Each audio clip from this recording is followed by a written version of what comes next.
Baik, di video kali ini saya akan menjelaskan apa yang saya tahu atau apa yang saya pahami mengenai K3 dalam keperawatan. Pertama, pengertian K3 dalam keperawatan. Menurut Mondi 2008, keselamatan kerja adalah perlindungan karyawan dari luka-luka yang disebabkan oleh kecelakaan yang terkait dengan pekerjaan.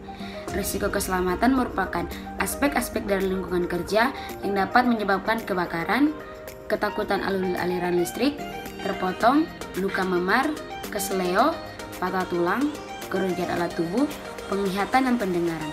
Sedangkan kesehatan kerja menurut Mondi 2008 adalah kebebasan dari kekerasan fisik.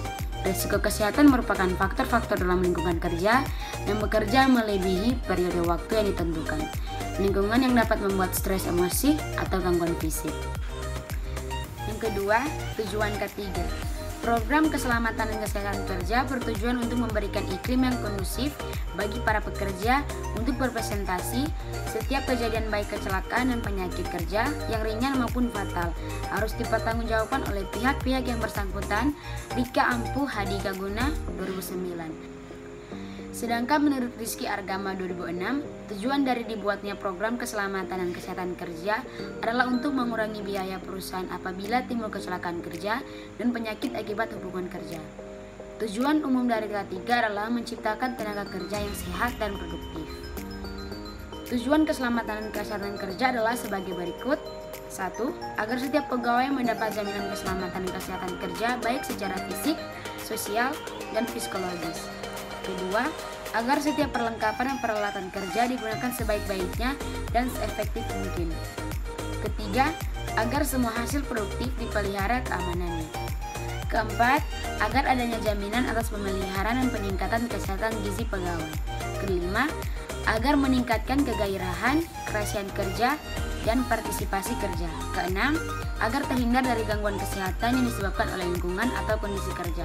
Ketujuh, agar setiap pegawai merasa aman dan terlindungi dalam bekerja. 3. Manfaat ketiga. Manfaat prosedur kerja K3 sebagai berikut. 1. Pekerjaan medis merasa aman melakukan pekerjaannya dan rumah sakit juga diuntungkan. Kedua, hemat waktu. Artinya perawat tidak harus berpikir panjang dan hanya mengikuti prosedur yang telah diterapkan.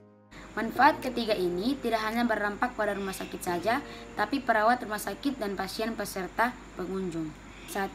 Manfaat bagi rumah sakit. Yang pertama, meningkatkan mutu pelayanan. 2. Mempertahankan kelangsungan operasional rumah sakit. Ketiga, meningkatkan citra rumah sakit. 2. Manfaat bagi perawat. 1. Melindungi perawat dan penyakit akibat kerja atau PAK. Kedua, menjaga terjadinya kecelakaan akibat kerja atau KAK. 3. Manfaat bagi pasien dan pengunjung. Yang pertama, mutu layanan baik. Yang kedua, kepuasan pasien dan pengunjung. 4. Ada etika ketiga. Kode etik profesi kesehatan dan keselamatan kerja etika ahli kesehatan kerja merupakan seperangkat perilaku anggota profesi ahli kesehatan kerja dalam hubungannya dengan klien atau pasien, teman sejawat, dan masyarakat pekerja, serta merupakan bagian dari keseluruhan proses pekerjaan ditinjau dari segi norma dan nilai norma.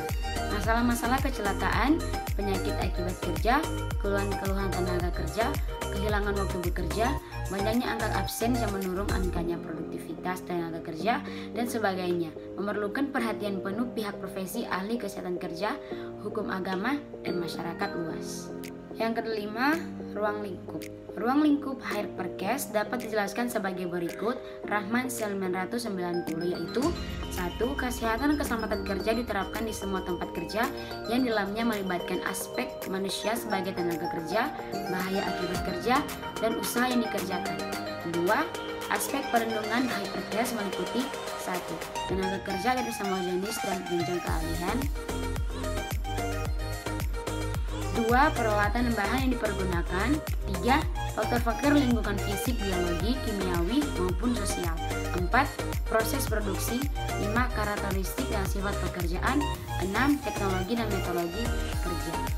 Yang ketiga, penerapan Hypercare dilaksanakan secara holistik sejak perencanaan hingga perolehan hasil dari kegiatan industri barang maupun jasa. Keempat, semua pihak yang terlibat dalam proses industri atau perusahaan ikut bertanggung jawab atas keberhasilan usaha Hypercare. Demikian video penjelasan saya. Demikian penjelasan saya yang saya pahami tentang K3 dan keperawatan. Jika ada salah-salah kata, Mohon maaf dan terima kasih.